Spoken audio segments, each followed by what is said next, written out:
जाय बर' हारिनि नोंथांमोननि गेजेराव चिरां रानिखाथायावहाय जानाय बिनि मोनसे आपडेट लाना फैबाय आङो। गोबां मानसिफ्रा बुंहरदों जे मारै जाखो बिनि थासारिया, चिरांनि थासारिया जे जाबाय बिसोरखौ मानसि हमखोना हमदिया।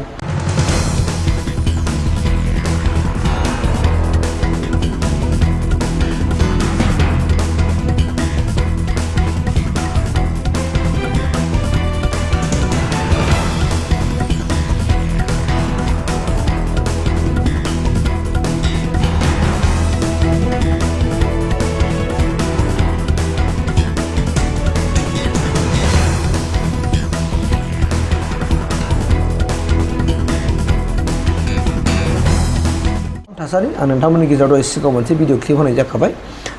बे भिडिअ क्लिपआ जाहैबाय मा, नोंथांमोननि गेजेराव होनाया जाहैबाय मा, बे जाहैबाय मा आदिबासिफोरखौ हमबाय।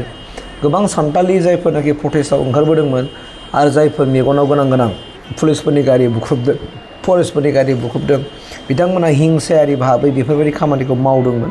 दा बिसोरखौ दिनै हमबाय।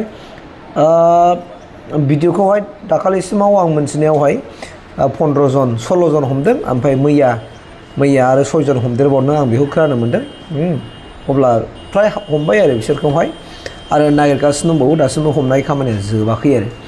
दा ओरैबायदि जादों बाथ्राया, जोंनि मिथिनायावहाय गोबां माखासे बिथांमोना फरेस्ट डिपार्टमेन्टखौ माने मुगैथाव माखासे बाथ्राजों मुं सावदों बिसोरो।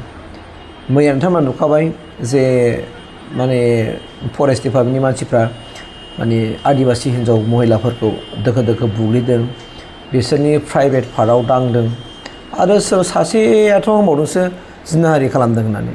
बेथ' इम्पसिबोल, बे पसिबोला नंथावा। बिथांमोना जाथायखौ माबोरैबा दुंहाव खालामनो, बेफोरबायदि माखासे नोजोरजों बिथांमोना खुनु मोनसे सिन्था गैया, सानाबालानो बबे बाथ्राखौ बुंब्ला मा जागोन बेखौ बिथांमोना सानाबालानो बाथ्राफोरखौ माने पुलिस डिपार्टमेन्टखौ बिथांमोना लेथायनो, माने पुलिस डिपार्टमेन्ट नङा, फरेस्ट डिपार्टमेन्टखौ बिसोर लेथायनो नागिरदों आरोखि। खिन्थु उइदाउट एनि प्रुफ जानला मोनला लेथायनाया पसिबोल नङा, बेखौ बिसोर मिथियाखै। लेथायबायानो जे डिउटियाव साबसे दंमोन, साबेसे मानसिफोर दंमोन, स' बिसोरो गासैबोथ' नोङो DNA टेस्ट खालामबानो मोनजोबगोन ना। आरो मोनमाराब्ला जाय मानसिया बुंदों, जाय मानसिया बेफोरबायदि माने गाज्रि मुं सावदों, बेथ' बिराद गिदिर मोनसे दाय जागोन ना। बिथांमोना मानो बुजियाखै? सोरनि थुनज्लायनाय लानानै बिसोरो दिनै डिपार्टमेन्टजों जुजिदों? डिपार्टमेन्टनि मानसिजों गभर्नमेन्टनि मानसिजों जुजिनो हाफेरो नामा? गभर्नमेन्टनि मानसिजों जुजिगोन, नोंसोर समावल' रागा जोंनानै हुक दुक खामानि मावनो हागोन, बुफाय बुसि खामानिफोरखौ खालामनो हागोन। खिन्थु बुफाय बुसि खालामनायनि उनाव, हुक दुक खालामनायनि उनाव माथो गनो? आरो आंथ' खावलायगोन डिपार्टमेन्टखौ, फरेस्ट डिपार्टमेन्ट आरो प्रसासनखौहाय, हमनाया दासिमबो थोआखै, बिसोरखौ 100 जननि गोजौआव हमनांगौ। बाहाय जेरैबायदि इसेबां मानसि फैदोंमोन, माखासे आइजोफोरखौबो हमनांगौ, ओमफ्राय माखासे बै जायफोरनाखि प्रटेस्टार हौवाफोर, बिसोरखौबो हमनांगौ। बिथांमोननि गोबां भिडिअ फुटेजआ दा ससियेल मिडियायाव गोसारखाबाय, फेसबुक पेजफोराव।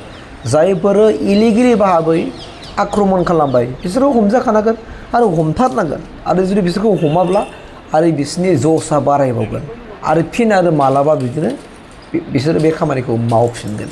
ओंखायनो जाय बिथांमोना इलिगेल माने इलिगेल रावबो सापर्ट गैया, इलिगेल रावबो सापर्ट थानो नाङा। ओंखायनो जायफोरखौ हमदों बेयो थोजासे नङा, आरो गोबां हमबावनांगौ दङ।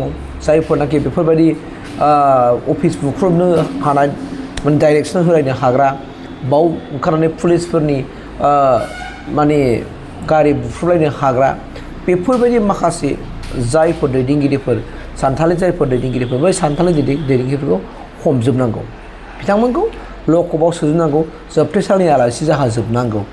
अब्लासो बिथांमोना बुजिनो हागोन कि जोबथेसालियाव थानाङोब्ला बेजों केस आयेन कानुन गेलेयोब्ला बेसेबां रां रुफा नकसान जायो, बेखौ बिथांमोना अब्लासो बुजिगोन। दा बिथांमोना निस्सय दिनैसिम हयथ' बिदिजों गेलेनो मोनाखै, ओंखायनो बिथांमोना बुजियाखै। आरो गुबुननि थुनायाव, सोरनिबा इनस्टिगेट खालामनायाव, बा सोरनिबा थुनायाव, सोरनिबा बुंनायाव बिसोरो दिनै माने बेफोरबायदि खामानिखौ मावनो लादों आरोखि। ओंखायनो आं खावलायगोन प्रसासनखौबो आं बुंगोन, डिपार्टमेन्टखौबो आं बुंगोन। आरो मैया जे जाय बाथ्राखौ माने बिटिसिनि चिफ मार्शाला बुंबाय, बिदि बुंनो नाङा, आरो बिथाङा स्ट्रंलिसो बुंनांगौ।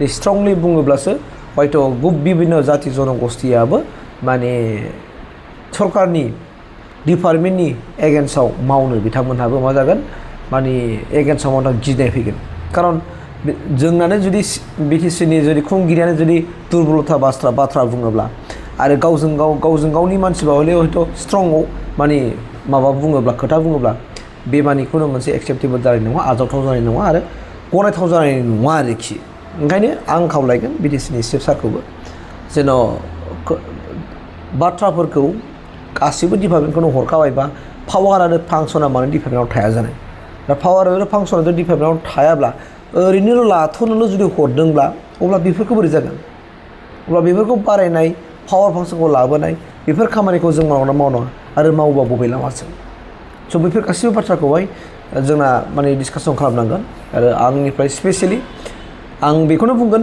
रायजो राजा नोंथांमोन बिथांमोनखौ हमनाया दा जे 16 जन आरो 6 जन बिथांमोनखौ हमबाय बेखौनो बे थोजासे नङा माने बिसोरखौ हमबावनांगौ बुहुत मानसिखौ हमबावनांगौ गोबां मानसि ओंखारदों बाहाय खुनु बिथांमोना इलिगेलि बाव फैनानै गावसिनि गोसो बायदि बुफाय बुसि खालामदों स' बेनिखायनो बिथांमोनखौ एकदमबारे हमथारनांगौ आरोखि जेसेबां हायो 100नि गोजौआव हमनांगौ बेखौ आंनिफ्राय रिकुवेस्ट थाबाय आरोखि थेंक इउ